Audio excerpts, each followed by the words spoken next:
오늘 하나님께서 우리에게 주시는 말씀은 마태복음 4장 1절에서 11절까지의 말씀입니다. 마태복음 4장 1절에서 11절까지의 말씀 한 목소리로 같이 읽으시겠습니다. 그 즈음에 예수께서 성령에 이끌려 광야로 가셔서 악마에게 시험을 받으셨다. 예수께서 밤낮 40일을 금식하시니 시장하셨다. 그런데 시험하는 자가 와서 예수께 말하였다. 내가 하나님의 아들이거든 이 돌들에게 빵이 되라고 말해 보아라.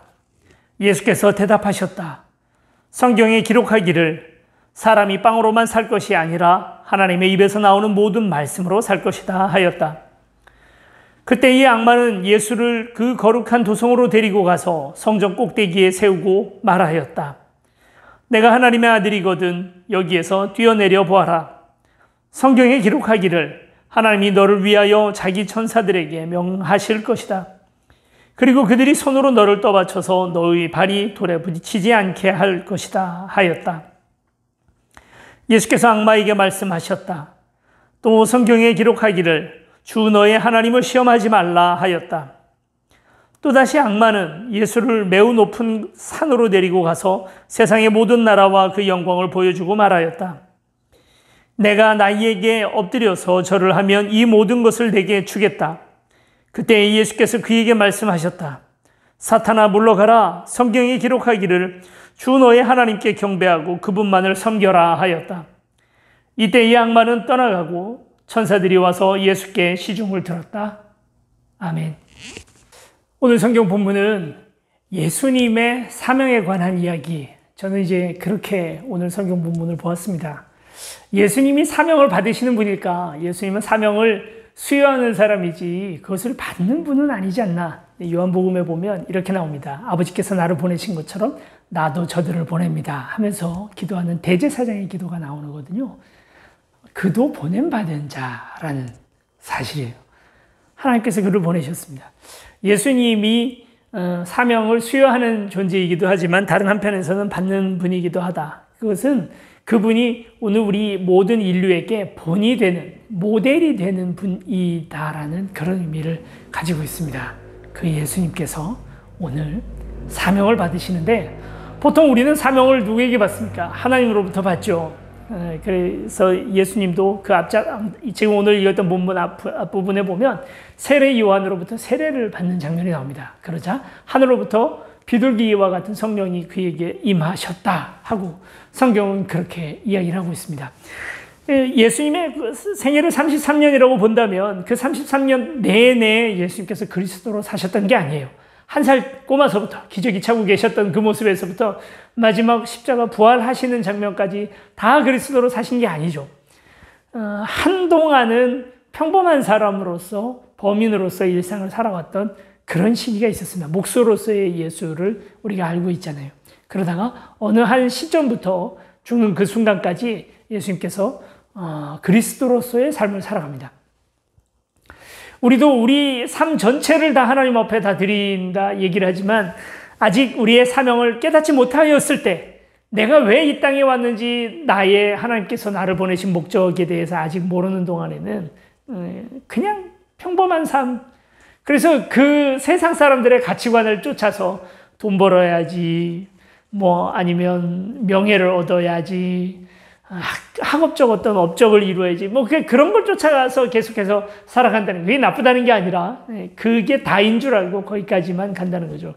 그런데 하나님을 만난 것으로 끝나는 게 아니라 그분으로부터 하나님의 음성을 듣고 가야 할 길을 찾게 되면 그때부터는 자신의 사명을 쫓아가는 내가 무엇을 위하여 이 땅에 태어났는지를 진지하게 묻고 가는 기간이 있다는 것입니다. 그리스도의 삶을 시작하는 그 첫 부분에서 예수님은 세례 요한으로부터 세례를 받습니다. 그리고 이제 드디어 성령이 그에게 비둘기같이 임하게 되죠. 그러고 나서 이제 예수님이 제일 먼저 했던 일은 그리스도의 삶을 그냥 바로 현장으로 갔던 것이 아니라 광야로, 성령에 의해서 광야로 갑니다. 40일 동안 물과 그리고 음식을 다 끊고 그 모든 공급을 다 끊고 광야에서 줄이게 되는 거죠. 그렇게 줄이고 있을 때 사탄이 나타납니다. 자, 사탄, 여러분 어떤 존재로 생각하세요? 사탄. 우리는 좀 사탄에 대하여 너무 과대하게 여러 가지로 그를 이제 좀 두려워하거나 아니면 또 그가 과한 힘을 가지고 있다고 생각하는 경향들이 있습니다. 사탄의 다른 이름이 무엇인가요? 성경 이곳저곳에서 그를 거짓의 아비, 거짓의 영, 이렇게 표현을 합니다. 거짓말을 하는 존재예요. 거짓말은 힘센 존재가 합니까? 아니면 약하고 악한 존재가 합니까? 사탄은 사실 그렇게 힘이 있는 존재가 아니에요. 사탄은 악을 만들어내거나 사망이나 악, 죄악, 고난 이런 것들을 만들어서 우리한테 막 그런 걸 제공하는 그런 신이 아닙니다. 사탄 신이 아니잖아요. 우리는 유일신 하나님 한 분만 믿어요. 그러면 그런 악들, 사망들, 이 땅의 이런 고난들, 이런 것들은 누가 만들었나요? 누구긴 누구예요? 하나님이십니다. 제가 지금 신성모독을 하는 게 아니에요. 물론 우리 하나님은 선하신 하나님이시고 선한 걸 좋아하시는 우리 하나님이시라는 것 너무 당연하죠. 어떤 필요에 의해서였는지 알지 못하지만 그가 악의 출발입니다. 그래서 악한 일들을 당할 때, 고난을 당할 때, 사망이 우리 가운데 올 때 우리는 누굴 쫓아갑니까? 사탄 쫓아가지 않거든요. 그의 근원이 되고 진짜 근본적인 원인이 되는 하나님께 가는 거예요. 그분이 해결해 주시는 거죠. 너무 우리가 사탄한테 너무 많은 책임을 주면 안 돼요. 그러니까 아담과 하와도 딱 그런 시도를 하잖아요. 누가 너를 이 선악과를 먹으라 하였느냐? 그랬더니 아담이 했던 얘기가 뭐예요? 하나님 당신이 내게 주셔서 함께한 여자가 내게 줌으로 먹었나이다. 이건 하와한테도 상처가 되지만 하나님이 그랬다는 거예요. 이게 참 남 핑계 대는 거 좋아하는 사람이죠. 그런 막 자기 자존심 강하고 막 이러면 그런 사람들, 자존심은 강한데 열등감도 같이 강한 사람들, 이런 사람들이 남 핑계 대는 거 너무 잘해요. 우린 다 누구나 남 핑계 대요. 내 사업이 안 되면 대통령 때문이고 그렇죠. 내가 이 모양 이 꼴이 된 건 우리 엄마 때문이고 뭐 하여튼 다 그런 생각들로 가득하다는 거예요. 남을 자꾸 핑계 대는. 그러다 보니까 이번에 이제 하와한테 물어보죠. 너는 이제 왜 그걸 또 먹었냐? 그랬더니 내가 잘못했습니다. 내 안에 있는 욕심이 그랬습니다. 이게 아니고 사탄이 나를 깨물어 먹었나이다. 이렇게 뱀이 나를 깨물어 먹었나이다 하고 그렇게 얘기를 합니다. 뱀한테는 안 물어봐요. 왜 안 물어봤는지 모르겠어요. 물어봤는데 생략한 건지도 모르겠어요. 그렇습니다. 계속 이렇게 남 탓을 하다 보니까 내 안에 있는 죄악이라고 솔직하게 얘기하지 못하고 사탄이 뭐 어떻게 했다라고 자꾸 얘기를 하는 거죠. 물론 사탄이 한 일은 이런 거예요. 우리 안에 이미 죄악의 동기들이 가득 있어요. 그 인사이트를 줘가지고 그것이 행동이 되도록 만드는 역할을 사탄이 항상 해요. 우리를 꼬이고 유혹한다는 거예요. 우리 유혹하는 역할은 사탄이 하지만 죄의 근원은 아닙니다. 아담과 하와가 아이를 낳죠. 가인입니다. 그는 하나님이 자신의 예배를 받아주지 않는다는 이유로 아벨을 죽이기 직전에 하나님께서 분명하게 준절하게 그에게 경고를 하십니다. 뭐라고 얘기를 합니까? 죄가 너의 문 앞에서 너를 도사리고 기다리고 있다. 죄에게 잡아먹히지 말고, 죄가 너를 다스리게 하지 말고 네가 죄를 다스려라. 컨트롤해라. 이러는 거예요. 우리 안에 죄가 있으니 그걸 컨트롤하라는 거예요. 가인은 결국 그 일에 실패하잖아요. 저와 여러분도 마찬가지입니다. 죄와 악이 어디에 있는가? 우리의 죄와 우리의 악은 여기 안에 있어요. 영적 전쟁이란 말을 우리는 맨날 합니다. 그래서 무슨 어디 청계사 이런 데 가가지고 거기 가서 막 하나님 찬양하고 그게 영적 전쟁인 것처럼 그 무당 둘이서 곡성이라는 영화에서 보면 그러잖아요. 서로 살을 날려가면서 막 서로 저주 기도를 하니까 막 피를 토하고 그게 영적 전쟁 아닙니다. 진짜 영적 전쟁이란 건 뭡니까? 내 안에서 벌어지는 하나님의 말씀에 대한 순종과 불순종 이 안에서 벌어지고 있는 이 싸움이야말로 진짜 영적 전쟁이에요. 내 영혼 안에서 벌어지는 전쟁이죠. 그 싸움에서 이겨야 하나님의 나라가 비로소 여러분들에게 임하는 거예요. 사탄이 이제 등장을 하는데 사탄의 역할은 아까도 말씀드렸던 것처럼 속이는 자거든요. 그가 막 엄청난 능력이 있지 않아요. 그냥 속일 뿐입니다. 그가 예수님에게 와서 예수님에게 3가지의 테스트를 진행을 했다는 거예요. 템테이션. 40일 동안 굶주렸기 때문에 많이 배가 고프셨습니다.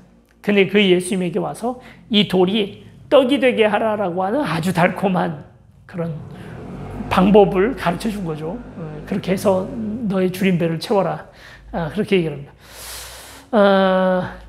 돌이 떡이 되는 과정이 있어요. 그렇죠? 이 돌이 모래가 되고 다 가루가 되어서 흙이 되고요. 그 흙 위에 밀씨앗이 뿌려지고 그리고 그 밀씨앗이 한 6개월 정도 다 자라나서 나락이 맺히면 그것을 타작을 해다가 갈아서 효모를 넣고 부풀려 가지고 그걸 불에다가 화덕에다가 구워내야 떡이 되죠. 사람이 그걸 먹을 수가 있다는 거예요.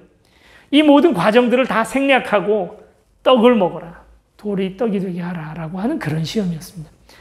이에 대하여 예수님께서는 하나님의 말씀으로 이겨냅니다. 사탄의 시험을 이겨낼 수 있는 최고의 무기는 말씀이었어요. 그래서 신명기 6장에 있는 말씀을 통해서 사람이 떡으로만 살 것이 아니라 하나님 입술로 나오는 모든 말씀으로 살 것이네라는 이 말씀을 가지고 이 시험을 이겨냅니다. 지금 한참 배고프셨던 예수님에게 정말 절실한 말씀이죠.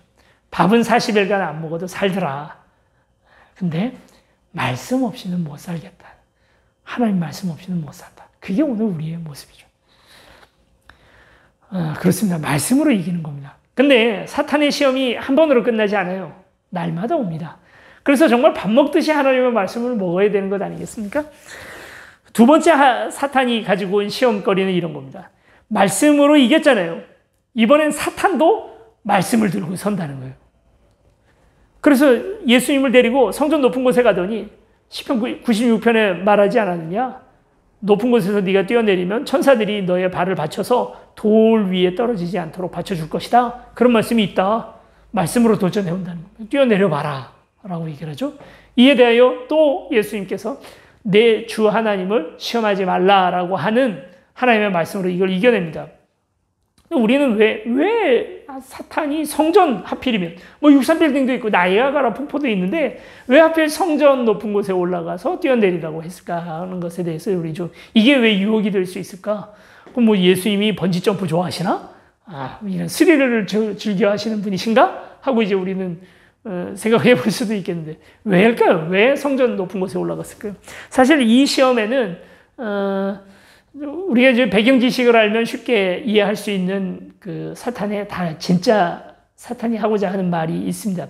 그 뭐냐면 성전의 높은 곳에 그 이스라엘 유대인들은 그런 판타지가 있었습니다. 이제 곧 메시아가 올 텐데 하늘로부터 강림할 거라고 생각했어요. 다윗이나 이런 사람들처럼 그 모태에서부터 태어나는 게 아니라 예수님처럼 나사렛에서 태어나서 베들레헴에서 태어나서 나사렛 출신으로 이렇게 올 거라고는 상상도 못했습니다. 그냥 하늘로부터 어느 날 메시아가 인자가 내려올 거다라고 생각했어요. 그거 딱 장소가 어디냐면 성전입니다. 성전에 하늘로부터 메시아가 내려올 거다라고 생각했습니다. 예수님의 공생의 3년 동안에 예수님 얼마나 고생하셨습니까? 그 자신이 그리스도라는 사실을 3년 내내 가르쳤던 제자들 입에서 겨우 나와요. 베드로가. 그렇잖아요. 그 고백이 안 나와요. 다들 메시아인가? 그리스도인가? 잘 모르겠다. 하나님 아들? 난 아닌 것 같은데. 나사렛에서 무슨 선한 게 나와? 그러면서 나사렛에서는 실제로 예수님을 죽이려고 사람들이 하기도 했고요. 어느 누구도 예수님의 이야기를 잘 고집 들으려고 하질 않아요. 그 3년 내내 그렇게 고생을 했던 그 과정을 싹 빼고 만약 성전에서 딱 예수님 뛰어내리셨는데 거기에 천사들이 탁 나타나가지고 예수님을 받쳐 탁 내려오는 그런 장엄한 모습을 모두 거기에 이제 사실 수백 명의 사람들이 그 메시아가 내려오는 그 도래하는 모습을 보기 위하여 실제로 메시아 도래를 기다리고 있던 사람들이 하늘만 쳐다보고 있었다는 거예요. 실제로 그 시절은 그랬다는 겁니다. 예수님 그렇게 내려오는 모습을 봤다. 게임 끝나는 거예요. 바리새인이고 사두개인이고 없어요. 아마 로마 총독까지도 다 무릎 꿇었을 겁니다. 과정을 생략하고 그리스도로 등극해라 라고 하는 그런 유혹이죠. 그런데 이걸 또 예수님께서 말씀으로 이겨내십니다. 우리 여기서 아주 놀라운 사실 하나를 깨달을 수 있는 게 있어요. 뭐냐면 사탄은 어떤 존재입니까? 사탄은 온 인류 가운데 성경 제일 잘하는 사람 누굴까요? 뭐 칼뱅 루터와 같은 신학자일까요? 목사님, 우리 교회 목사님 제일 잘 알죠. 예, 성경 정말 많이 알죠. 성경 여러 번 읽었고, 또 뭐 성경 한 20독한 권사님, 뭐 성경 뭐 줄줄줄 외우고 있는 그런 분들이 성경 가장 많이 알까요? 놀랍게도 이 땅에서 성경을 가장 많이 아는 존재는 하나님 천사들 제외하고는 사탄입니다. 사탄이 제일 많이 알아요. 그런데 성경을 그렇게 잘 아는 사탄이 변화되지 않는 거예요. 아는 걸로는요, 거룩해지지 않습니다. 성경을 많이 안다고 해서, 또 설교를 많이 들었다고 해서 사람이 거룩하게 변화되는 게 아니에요. 지식으로 변화되지 않습니다. 성경의 말씀이 여기까지 오는 것도 참 쉽지 않죠. 그것도 쉽지 않지만, 여기까지 와서 우리의 눈에서 눈물이 나게 하고 가슴에 감동을 주는 것도 쉽지 않잖아요. 근데 성경 말씀은 어디에 임해야 돼요? 여기에요. 여기. 행해야 말씀이라고요. 누가 나의 가족이냐라는 주제를 가지고 예수님 말씀하실 때 뭐라고 얘기를 합니까? 하나님의 말씀을 듣고 행하는 자라야. 아니 무슨 소리예요, 목사님? 이신칭의 행함보다 믿어야 되는 거 아닙니까? 여러분, 근데 그 행실 없는 믿음이라는 게 존재해요? 야고보서에서 나오는 것처럼? 없어요. 믿는데 어떻게 행동을 안 합니까? 믿음 없이 행하는 것이 문제이죠. 믿는다면 행해야 해요. 믿음이 시 행동 없는 것도 가짜 믿음이에요. 사탄처럼 많이 아는 것, 성경을 많이 아는 것, 성경 공부를 많이 하고 지식적으로 달달 외우는 것으로는 내가 구원받지 못한다. 여러분 그걸 꼭 마음에 새기시기 바랍니다. 또 한 가지 우리가 좀 생각해 봐야 되는 건 이겁니다. 예수님도 말씀을 들고 결국은 이 사탄의 유혹을 이겨냈잖아요. 사탄도 말씀을 들고 와서 우리를 유혹했단 말이에요. 여기에 우리가 꼭 생각해 봐야 될 게 있어요. 성경 말씀이 다 같은 말씀이 아니에요. 성경 66권 전체가 동등한 권한을 가지고 있는 게 아닙니다. 자, 이게 무슨 얘기야? 성경은 하나님의 말씀이지, 다 통째로 다 하나님의 말씀이지 아닌 게 있다고? 아닌 게 있어요. 지금 말씀, 우리 읽었던 마태복음 4장 말씀에서도 한번 보세요. 이 돌이 떡이 되게 하라라는 것도 성경에 나와 있는 말씀이잖아요. 어쨌든 그 문맥 안 보고 그냥 그 말씀만 딱 따가지고 보면 우리의 사명은 돌을 떡으로 만드는 거구나라고 착각할 수 있어요. 그러나 그 뒤에 바로 어떤 말씀이 나옵니까? 우리가 떡으로만 살 것이 아니라 하나님의 입으로 나오는 모든 말씀으로 살 것이라고 하는 말씀이 같이 있단 말이에요. 그 둘 중에 어느 쪽이 정말 귀한 하나님의 말씀입니까? 그렇죠. 하나님 입으로 나오는 모든 말씀으로 살 것이니라가 더 귀한 말씀이에요. 성경에 같이 기록이 되어 있는 문자라 해서 이게 동등한 문맥을 다 봐야만 알 수 있다는 거예요. 우리 이제 동성애 관련된 영상에서도 김지현 목사님 그 말씀 하시잖아요. 문맥을 같이 보지 못하면 그 성경의 진짜 그 의미, 왜 그 성경이 그렇게 기록될 수밖에 없었는지에 대해서 모르면 성경을 모르는 겁니다. 우리가 뭐 저주에 맞지 않는 종교가 있죠. 신천지라고. 유사 기독교, 기독교인 척하지만 전혀 아닌 종교. 그 신천지가 하는 행동들이 바로 뭐예요? 그 말씀에 그 한 구절만 딱 따가지고 보는 거예요. 말씀 한 구절만 딱 따가지고 보면 성경을 가지고 뭐 자살 종교도 만들 수가 있고요. 이슬람보다도 더 과격한 종교로도 만들 수가 있고요. 여러분, 세상에 수많은 권력자들이 성경 말씀을 가지고 자신의 권력의 기반으로 삼고 무수한 학살을 저지르고요. 성경 말씀을 가지고 하는 겁니다. 그게 전부 다. 그리고 무수한 차별을 만들어내고요. 미움을 조장하고요. 전혀 예수님 하신 말씀과는 상관없는 이야기들을 성경 말씀을 가지고 해요. 성경을 잘 알아야 됩니다. 그래서 그냥 아는 걸로 끝나는 게 아니라 어떻게 하면 잘할 수 있을까요? 신학이 있어야 됩니다. 아니, 목사님, 좀 전에 금방 사탄은 신학자라면서요. 성경 엄청 잘한다면서요. 왜 또 신학을 하라고 합니까? 신학을 많이 공부하라는 것이 아니라 건전한 자기 가치관으로 성경을 볼 수 있어야 된다는 거예요. 성경 자체가 진리가 아니라 이 문맥을 보고 그리고 결국은 복음을 중심으로 해서 성경을 볼 수 있는 눈이 우리에겐 다 있어야 됩니다. 스탠리 그랜츠라고 하는 신학자는 그런 의미에서 우리 모든 성도가 다 어떤 의미에서는 다 신학자다라고 그렇게 이야기를 합니다. 너무 옳은 말씀이죠. 여러분 신학이 있어야 돼요. 성경을 무슨 기준으로 볼지에 대한 신학이 있지 않으면 그냥 성경을 보는 것만으로는 불충분합니다. 그래서 이 말씀과 이 말씀 서로 부딪힐 때 그때 어느 말씀이 더 우선되는 말씀인지에 대해서 여러분들이 판단하셔야 됩니다. 그래서 우리는 계속해서 말씀을 읽고 또 그 말씀을 이해하려고 그리고 또 가르침을 받기 위하여 날마다 성장하고 변화되어 나가야 하는 것이죠.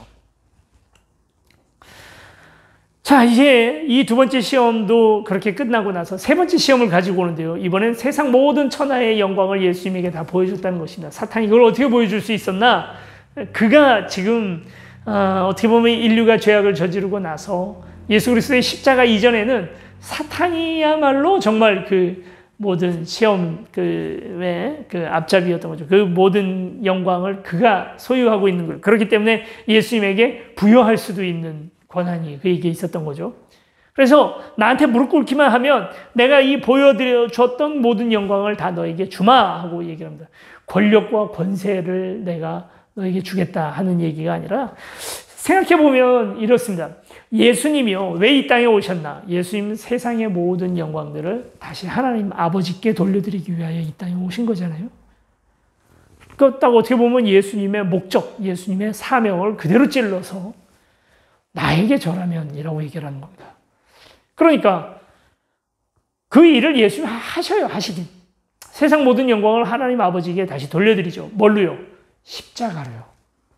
십자가를 지심으로 아버지 하나님 앞에 세상의 모든 인류의 모든 영광을 다시 다 돌려드리는 것 아니겠습니까? 근데 지금 사탄 얘기는 뭐예요? 십자가 대신 뭐 하라는 거예요? 나한테 무릎 꿇으라는 거예요. 그럼 내가 너에게 다 주겠다. 베드로가 딱 그 얘기를 합니다. 베드로가 처음에 예수님 내가 사람들이 나를 누구라고 하느냐? 또 너희는 나를 누구라 하느냐 할 때 베드로가 얘기하기를 주는 살아계신 하나님의 아들이십니다 라는 고백을 하고 나서 예수님에게 평생 들을 수 있는 최고의 칭찬을 그냥 그에게 다 쏟아부으시죠. 내가 너의 반석 위에다 그 믿음의 반석 위에다 교회를 세울 거야. 넌 정말 그 이름 그대로 개바다 반석이다 이런 얘기 막 해주시고 천국의 열쇠를 내가 너에게 주니 땅에서 매면 하늘에서도 매이고 땅에서 풀면 하늘에서도 풀리는 천국의 열쇠를 그 교회에다 맡긴다 그렇게 막 얘기를 하시고 베드로 기분이 좋죠. 그런데 바로 그 다음 순간부터 예수님이 이제 너희가 나의 정체를 알았으니 내가 왜 이 땅에 왔는지 십자가에 대해서 이야기를 하기 시작하셔요. 그리고 이제 그 십자가 이후에 3일 뒤에 부활하게 될 거다라는 얘기를 하니까 베드로가 뭐라고 합니까? 펄쩍 뜁니다. 막아서는 거예요. 십자가 안 됩니다. 십자가 안 됩니다. 예수님 십자가 없이 그 영광 받으세요 라고 얘기를 하는 거죠. 그게 충성인 줄 알았어요. 그랬더니 예수님이 바로 전에 평생 받을 최고의 칭찬을 받았잖아요. 평생 받을 최고의 저주를 저주랄까? 상처받을 만한 그런 책망을 베드로에게 하는 거죠. 사탄아 내 뒤로 물러서라. 사탄이래요. 그러니까 어떻게 보면 베드로의 마음을 통해서 사탄의 음성은 뭐냐면 또 한 번 십자가 지지 말라는 얘기를 하고 있는 거예요. 사탄이 하고 싶은 얘기는 그 얘기입니다. 이 세 가지의 시험이 다 공통점이 있습니다. 쭉 열고 했던 것처럼 뭡니까? 첫째, 과정 없이 돌이 떡이 되게 하라는 거 있잖아요. 그 안에 있는 수많은 농사의 과정 없이 떡을 만들어라. 두 번째, 3년의 공생애 동안에 수많은 고생을 하지 말고 성전에서 간단하게 뛰어내림으로써 그리스도로 인정받아라라는 얘기였어요. 과정 없이. 네. 세 번째, 십자가 지지 말고 나한테 무릎만 꿇으면 간단하게 세상 영광 다시 돌려주마 라는 비리죠. 영어 속도에 그래서 그런 얘기가 있습니다. No cross, no crown. 십자가 없이 면류관 없다라는 그런 말이죠. 그리고 또 이런 말도 있죠. 왕이 되려는 자, 왕관의 무게를 견뎌라. 실제로 다윗이 전쟁 가운데에서 왕관 하나를 뺏어가지고 오는데요. 그 왕관의 무게가 한 달란트였는데 그걸 자기가 뒤집어 썼다는 것입니다. 한 달란트. 여러분 상상이나 되십니까? 그 금관 하나의 무게가 금관이야. 무거우면 무거울수록 그렇죠? 비싼 거겠지만 한 달란트였대요. 한 달란트면 도량령, 현재 도량령으로 50kg 정도 됩니다. 50kg짜리 쌀가마를요, 그러니까 20kg짜리 쌀포대 2개를 머리에다 지고 생활한다고 한번 생각해 보세요. 그건 정말 상상도 하기 힘들죠. 왕이라는 책임을 지는 자리라는 건 사실 그런 자리라는 거예요. 희생 없이 결과는 없습니다. 땀 흘리는 것 없이 열매는 없습니다. 물론 세상이 꼭 그렇진 않아요.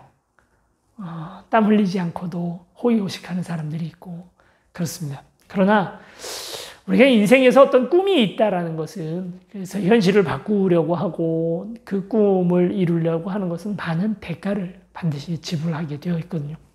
요즘 이제 저희 딸이 자신의 꿈을 쫓아서 열심히 그림을 그리고 연습을 하고 있습니다. 지난 중간고사, 기말고사 때도 시험 공부 열심히 하는 걸 보니까 참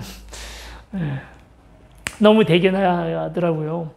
그런 모습들, 꿈을 위하여 지불하는 여러 가지들을 우리가 아끼지 않고 투자를 하는 이유는 그런 것이죠. I have a dream. 꿈이 있다. 나는 꿈이 있습니다. 마틴 루터 킹 목사님의 아주 유명한 설교죠. 나중에 그걸 가지고 카펜터스인가요? 그 가수가 또 노래도 불렀죠. I have a dream of fantasy. 그 노래 좋아하세요? I have a dream. 나는 꿈이 있습니다. 우리 아이들이 흑인이든 또는 백인이건 자신의 피부색에 구애되지 않고 마음껏 서로 사랑하며 놀 수 있는 그런 자리를 꿈꿉니다. 세상에 어떤 민족이 쓰는 언어나 문화나 아니면 또 자신들의 인종의 출신 때문에 차별받지 않는 그런 세상 꿈꿉니다. 물론 굉장히 즉흥적인 설교였대요. 원래 준비한 다른 원고가 있었는데 그날 큰 감동이 임해서 루터킹 목사님 정말 울먹울먹 하면서 그 설교를 하는 것 아닙니까? 그리고 그 꿈의 대가로 자신의 생명을 결국 어떤 괴한의 총탄에 빼앗기고 말죠. 꿈을 꾼다는 것, 이렇게 그 꿈을 현실로 만들어가는 과정은 우리에게 피를 또는 땀을 요구합니다. 예수님 꿈꿨던 세상은 천국입니다. 하나님의 나라. 그래서 우리가 죽어서 가는 천국을 얘기하는 게 전혀 아니고 오늘 이 땅에 하나님의 통치가 이루어지는 나라를 그분은 꿈꾸셨습니다. 그리고 그 꿈을 위하여 자신을 십자가에 제물로 드리는 거죠. 그리고 그 마지막 날 밤 예수님이 간절히 기도, 아버지, 이 잔이 내게서 지나가게 하옵소서. 지나가게 하옵소서. 전 그게 예수님의 본심이었다고 생각해요. 너무도 그 고통, 그 죽음의 자리에까지 가는 걸 원치 않으셨습니다. 원치 않지만 꿈을 위하여 자신을 희생하는 거죠. 저에게도 꿈이 있습니다. 저는 대한민국 교회가 그저 전통과 인습에 따라서 그동안 고정관념에 의해서 그냥 교회가 이렇게 서서히 죽어가는 미지근한 물에서 그냥 죽어가는 개구리처럼 이렇게 내버려 둘 수가 없어요. 그런 교회에 의해서 그냥 몸담고 편하게 여생을 살아갈 수 있었습니다. 존경받으면서 그런 목회를 할 수 있었습니다. 목회자의 양심상 그렇게는 살 수가 없어서 다 내려놓고 지금 여기까지 왔습니다. 나란히 걷는 교회 진행해 나가고 있습니다. 어떤 유혹이 없었던 것도 아니고 또 여러 가지 선택지가 없었던 것도 아닙니다. 그러나 꿈이 있기 때문에 희생할 수밖에 없는 거죠. 요즘에 제가 경제적으로는 어쨌든 그 교회에서 사례비를 받을 수 있는 구조가 아니다 보니까 열심히 택배 일을 하고 있습니다. 세인트 니콜라스, 이제 산타크로스라고 우리가 알고 있는 그분도 선물을 배달하는 성직자는 배달직하고 잘 어울려요. 정말 가면 이렇게 택배 일을 하다 보면 많은 분들이 저를 산타크로스처럼 너무 반가워해주고 그리고 아주 환대를 해줍니다. 본인들이 결제해서 본인들 돈 내고 물건을 받는데도 그렇게 좋아하더라고요. 5층, 6층 이런 데 쌀 20kg 막 지고 올라가면 땀이 막 전신에서 나는데도 그런데도 그렇게 환대해주면 그게 참 보람이 많이 되더라고요. 왜 이 고생을 할까? 계속해서 그렇게 물건을 들고 나르면서 기도합니다. 기도하고 내 사명을 돌아볼 때 하나님께서 제게 주시는 마음은 그거예요. 이게 꿈의 대가다. 내가 꿈을 꾸니까 내가 같이 꿈을 꾸는 대가로서 여러분 그래서 뭐 동정을 해주시면 절대 안 됩니다. 이건 동정받을 일이 아니고 뭐 여러분도 다 열심히 일하는 것처럼 저도 일하고 있습니다. 꿈 때문이에요. 그 꿈이 실현되어지기를 위하여 그렇게 열심히 하는 거죠. 예수님에겐 꿈이 있었습니다. 하나님의 나라가 이 땅에 이루어지기를, 하늘에서 뜻이 이루어진 것처럼 땅에서도 이루어지기 위하여 하나님께서 자신의 모든 것들을 대가 지불하십니다. 과정 없이 결과를 얻으라고 하는 사탄의 달콤한 유혹을 무찌르고, 말씀으로 무찌르고 끝끝내 십자가를 향하여 가는 거예요. 예수님은 우리의 본이라고 말했잖아요. 우리도 사명받은 존재입니다. 누구나 사명이 있습니다. 단 하루를 살다가 숨조차 제대로 쉬어보지 못하고 죽었던 갓난아이에서부터 나이 80, 90이 되어서야 이제 예수 그리스도를 알게 되는 노인에 이르기까지 모든 이들은 다 각자의 자기 사명을 가지고 이 땅에 태어났습니다. 그리고 그 사명을 이루기 위하여 이 땅을 살아갑니다. 그게 무엇이었든지 간에 우리는 그 사명을 깨닫지 못하던 삶이 뭐 80년, 90년이면 그 삶은 참 의미 없이 살았던 단 1년, 단 1초라도 하나님 내게 주신 사명이 무엇인지를 알고 살아가면, 여러분 사명이라는 건 목사가 받는 게 아닙니다. 목사도 목사 나름의 사명이 있는 거지만 우리 모든 성도들로서 그리스도의 십자가의 분량이 다 있다는 거예요. 그래서 자기 십자가를 지고 나를 쫓으라라고 예수님 얘기하는 것 아닙니까? 그냥 예수님만 믿으면 만사형통하는 그런 복의 근원으로서의 예수님뿐만이 아니라 분명히 우리를 부르시는, 그래서 나의 존재 목적이 무엇인지를 가르쳐 주시는 예수님의 목적, 그 사명이라는 건 누구에게나 다 있다는 거예요. 그게 만인 제사장 기본 정신 아닙니까? 우리 그걸 위해서 왔어요. 누구나 다 설교할 수 있다. 누구나 다 목사 행동하고 누구나 다 축도할 수 있다.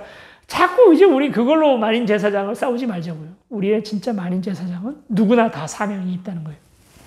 그 사명을 찾아야 됩니다. 찾고 그것을 행해야 합니다. 그리고 그 사명을 위해서 우리는 십자가의 고난, 즐거움만 있는 게 아니에요. 영광만 있는 게 아닙니다. 분명히 그 뒤에는 지난 한 세월의 힘든 과정들을, 눈물을, 피를 흘려야 됩니다. 여러분은 그거 하실 수 있겠어요? 십자가를 질 수 있으시겠어요? 그 길 갈 수 있겠어요? 그래서 이 찬양이 우리에게 도전이 많이 되는 것 같습니다. 찬송가, 십자가를 질 수 있나? 주가 물어보실 때 옛날 사람들처럼, 옛날 순교자들처럼 우리도 대답을 해야 하는 거죠. 때로 여러분의 꿈이 나란히 걷는 교회에서 만약 함께 꿈꾸고 계신다면 나란히 걷는 교회 참 복받은 교회죠. 예배당도 없고 불편해요. 뭔가 이렇게 다른 공동체들과 다른 그런 개척교회의 힘듦이 이 안에 있습니다만, 그러나 이것도 피 흘림이다 생각을 하고 같이 견뎌 나가야 되지 않겠습니까? 여러분의 회사와 가정에서 그 꿈이 있다면 여러분 순교할 각오 정도는 있어야 같이 해나가는 것 아니겠습니까? 십자가를 질 수 있습니까? 주님의 피 묻은 손을 붙들고 같이 걸어가시겠습니까? 사탄은 한편에서 그 고생하지 말고 편한 길 가라고 말할 때에 주님의 말씀으로 주님께만 경배하고 그분을 쫓아가는 저와 여러분들이 되시기를 축원합니다. 이제 같이 우리 찬양합시다. 십자가를 질 수 있나?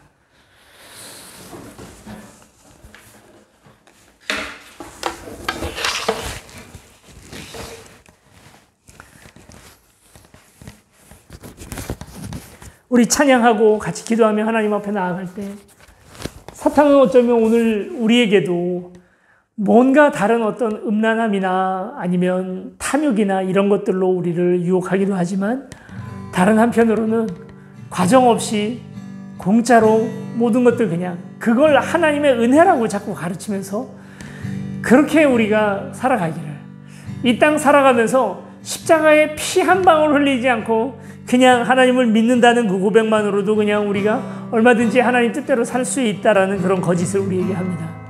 이 거짓의 유혹에서부터 오늘 우리가 벗어나야 돼요. 사탄은 거짓의 영입니다.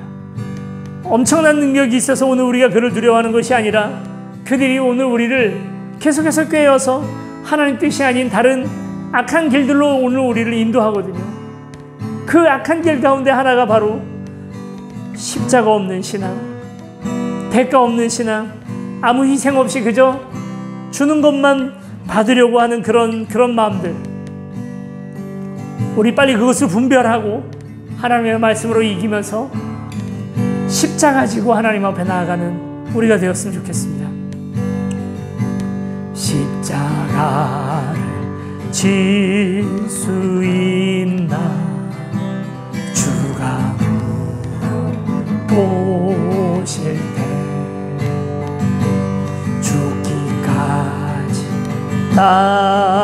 따르오리 저들 대답하였다.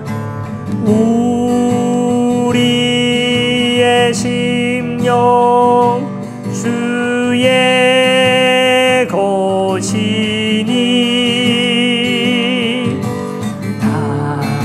당신의 형상 만드소서. 주인도 따라 살아갈 동안 사랑과 충성 늘 바치오리라. 4절입니다. 이런 일 다 할 수 있나 주가 보실 때 용감한 자 옛날처럼 선뜻 대답하리라. 우리의 심령 주의 것이니 당신의 형상 만드소서. 주인도 따라 살아갈 동안 사랑과 충성 늘 바치오리라.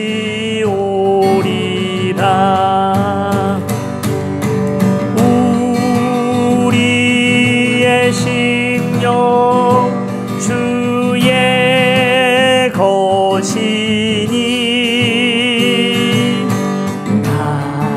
당신의 형상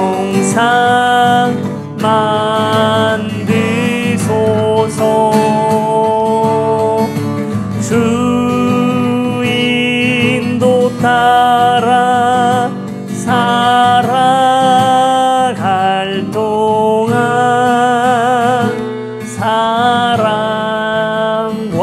충성 늘 바치오리라. 여러분, 예수님도 고난을 받으셨습니다. 예수님도 40일간 줄이셨습니다. 예수님도 고난을 거부하거나 또 그것을 피해가지 않으셨습니다. 여러분, 고난은, 아픔은, 오늘 우리에게 있는 여러 가지 어려움들은 악한 것이 아닙니다. 그건 예수님도 받으셨던 신성한 것입니다. 아픔을 당한다는 것은 너무도 당연한 생명의 현상이고 오늘 우리를 성장시키기도 하는 원동력이 됩니다. 아픔을 당하고 계십니까? 고난이 있으십니까? 여러분, 우리 같이 기도합시다. 하나님, 이 고난이 어떤 이들에게는 인생을 망치는 계기가 되기도 하고 어떤 이들에게는 아파서 그저 포기해버리려고 하는 그런 이유가 되기도 하지만 어떤 이들은 성장의 원동력이 되기도 하는 거예요. 하나님, 오늘 나에게 있는 이 고난이 예수 그리스도에게서처럼 아버지 하나님 주님의 사명을 받는 시간, 더 경건해지는 시간, 하나님의 놀라운 음성을 듣는 시간 되게 하여 주시옵소서. 이 시간 우리 같이 통성으로 기도하시겠습니다. 아버지 하나님, 그렇습니다.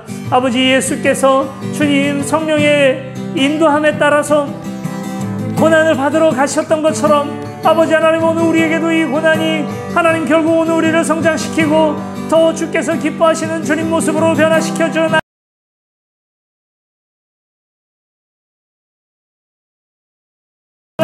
아버지의 아름다운 성장의 원동력이 되기를 간절히 원합니다. 아버지 하나님, 오늘 우리를 인도하여 주시옵소서. 아버지, 오늘 우리를 이끌어 주시옵소서. 하나님의 주님 놀라운 능력이 오늘 우리를 통하여 드러날 수 있도록 주여 오늘 이 고난을 이용하여 주시고 아버지, 오늘 이 고난에서부터 오늘 우리가 뭔가 깨달아지며 하나님의 음성에 더 귀 기울이는 시간, 기도에 더 깊어지는 시간, 아버지, 이 코로나의 시기가 또 오늘 우리의 주님 여러 가지 만나게 되는 어려움들로 오늘 우리가 성숙해 나갈 수 있도록 주여 오늘 우리를 도우시고 함께하여 주시옵소서. 고난을 통하여 아버지 하나님, 그 십자가를 통하여 하나님께서 기뻐하시는 모습으로 변화되어질 수 있도록 우리 성도들을 붙들어 주시고 말씀을 공급하여 주셔서 밥은 먹고 살지만 아버지 하나님 주님의 말씀 없이 살아가는 오늘 우리가 되지 않을 수 있도록 하나님 오늘 우리를 도와주시옵소서. 이 시간 우리 다시 한번 기도할 때는 우리도 과정을 생략한 주님 영광을 쫓아나가는 사탄의 유혹을 거부해 나갈 수 있도록 주여 도와주시옵소서. 아버지 하나님, 때로 눈물 흘리고 또 땀 흘리고 주님 애써야 오늘 우리의 입에 무엇이 들어간다는 사실을, 또 우리가 이 주님이 이루기를 원하는 많은 꿈들이 이루어질 수 있다는 사실을 드려 주님 축복으로 알고 나아갈 수 있는 오늘 우리가 될 수 있도록 도와주시고 하나님, 이것을 기쁨으로 받아들일 수 있는 우리가 될 수 있도록 도와주시옵소서. 우리 다시 한번 기도하시겠습니다. 아버지 하나님, 주께서 오늘 우리에게 고난을 주시고 또는 어려움들을 주시고 십자가 없이 그냥 하나님께서 내게 기적적으로 주님 무언가 주시는 그것만 바라보고 그게 진짜 은혜라고 생각하는 헛된 믿음에서 하나님 오늘 우리를 건져주시옵소서. 십자가를 거부하지 않는 오늘 우리가 될 수 있도록 주여 도와주시옵소서. 과정이 주님을 향하여 나아가는 길이요 진리요 생명이신 아버지 하나님 앞에 나아가는 그 과정이 오늘 우리에게 기쁨 될 수 있도록 주여 도우시고 함께하여 주시옵소서. 여러분은 어떤 꿈을 가지고 계십니까? 여러분, 저에게는 꿈이 있습니다. 다시 한국교회가 살아나는 그런 꿈입니다. 본질이 살아있고 전통이나 그저 인습에 매이지 않는 그런 교회, 예수 그리스도의 말씀과 바른 복음이 살아있는 그런 교회, 그래서 십자가 그 앞에 날마다 기뻐함으로 나아갈 수 있는 그런 교회, 그 교회를 꿈꿉니다. 여러분도 같은 꿈이 있으시면 저랑 같이 십자가 지기를요, 같이 십자가 지고 그래서 다시 한번 한국교회가 이전의 영광을 회복하고 세계의 모델이 되는 그런 꿈이요. 우리 나란히 걷는 교회가 얼마나 커지고 얼마나 영향력 있는 교회가 될지 알 수 없지만 그것과는 상관없이 한국교회가 다시 살아나기를 원합니다. 그래서 우리가 교회의 특권을 아이들에게 물려주는 것이 아니라 아이들에게 진짜 살아있는 교회를 물려줄 수 있는 그런 교회가 되기를, 우리 그것을 위해서 함께 기도하시겠습니다. 아버지 하나님, 그렇습니다. 저에게도 꿈이 있습니다. 하늘에서 당신의 뜻이 이루어진 것처럼 이 땅에서 이루어지기를, 하나님의 천국이 이 땅 가운데 확장되어져 나오기를, 오늘 사탄의 말에, 아니면 내 속에 있는 죄악의 말에 그 권세에 굴복해버리는 오늘 우리가 아니라, 아버지 하나님, 주님의 말씀에 순종하고 주님의 십자가 앞에 나아가고 하나님께 모든 권세를 올려드릴 수 있는 그런 교회, 그것이 이상이 아니라 현실 가운데 구현되어지는 그런 교회, 날마다 주님 앞에 십자가 지고 나아갈 수 있는 그런 교회 꿈꾸고 주 앞에 나갑니다. 아버지여, 이 꿈이 이루어질 수 있도록 도와주시고, 그 꿈을 위하여 흘리는 모든 피와 눈물을 아버지여 받아주시옵소서. 아버지여, 우리와 함께하여 주시옵소서. 아버지 하나님, 십자가 거부하지 않을 수 있도록 용기 주시고 함께하여 주시옵소서. 사랑과 은혜 많으신 아버지 하나님, 감사합니다. 주께서 오늘 우리를 많이 사랑하여 주셔서 사명을 주시고, 그저 이 땅에 그저 하나의 사람으로 주님 왔다가 그저 가는 것이 아니라 사명을 위하여 왔다가 가는 사명자로서 우리를 불러주시니 감사합니다. 주께서 우리의 먼저 본이 되어주시고 사명을 받는 자로서 십자가를 지고 가는 삶을 우리에게 보여주셨사오니, 오늘 우리도 그 길 거부하지 아니하고 나아갈 때에 하나님 주께서 기뻐하심이 오늘 우리에게도 기쁨이 되게 하여 주시고, 그저 나의 기쁨, 나의 이기적인 욕망이 아니라 아버지 하나님의 그 놀라운 은혜를, 오늘 아버지 하나님의 기쁨을 나의 기쁨으로 여기며 살아갈 수 있도록 도와주시옵소서. 사탄은 지금도 과정 없이 열매를 얻으라고 우리를 유혹하고, 그리고 또 그것이 은혜인 것처럼, 이거야말로 하나님이 우리에게 주시는 은혜인 것처럼 거짓으로 포장을 합니다. 하나님, 그것이 아님을 오늘 우리가 너무나 잘 믿고 이해합니다. 이제 주여, 오늘 우리가 십자가의 고난과 피와 땀과 눈물로 하나님 앞에 영광 돌림에 주님 부족함 없는 사명자들이 될 수 있도록 우리를 도와주시옵소서. 감사드리며 예수 그리스도 이름으로 기도드립니다. 아멘.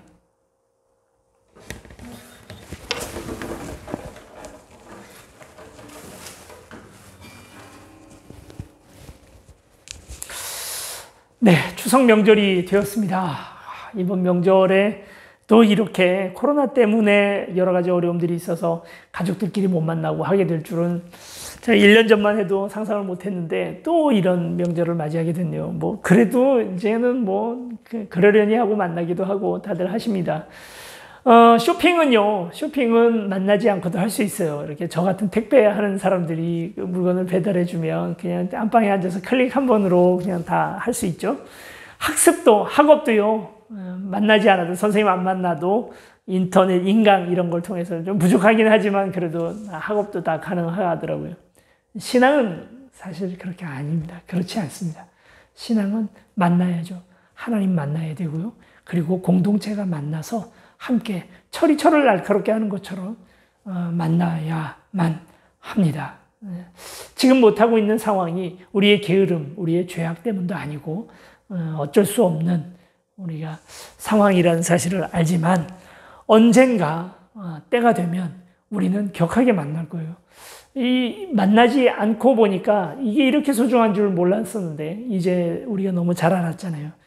우리가 정말 같이 만나서 그냥 시간을 때우는 우리가 아니라 만나서 해야 할 것들을 하는 그런 교회가, 우리 나란히 걷는 교회가 되었으면 좋겠습니다. 그때까지 여러분 부디 건강하시고, 그리고 삶의 현장에서 하나님의 나라를 그곳에서 조금씩 구축하고 계십시오. 부디 당부드리는 것은 이것입니다. 네, 여러분, 지금은 한쪽이 죽어 있지만 한동안은 우리가 교회에서 열심히 하고 세상 별로 생각 안 하면서 신앙생활을 했던 게 전통교회의 모습이라면, 지금은 반대가 되어서 교회에 너무 신경 못 쓰고 세상 일 열심히 하고 있는 우리가 됐죠. 균형을 좀 맞출 필요가 있겠다는 생각이 들고, 그날을 위해서 여러분 우리 같이 많이 기도하면서 기대합시다. 이제 예배를 마치겠습니다. 이제는 우리 주 예수 그리스도의 은혜와 하나님 아버지 크신 사랑과 성령의 교통하심이 사명을 받고 십자가 거부하지 않고 예수 그리스도 앞에서 피와 땀으로 주님의 꿈을 같이 이루어드리기를 원하는 귀한 우리 나란히 걷는 교회 성도들과 또 인터넷으로 함께 예배드린 모든 이들 위해 이제로부터 영원히 함께 하시기를 간절히 축원하옵나이다. 아멘.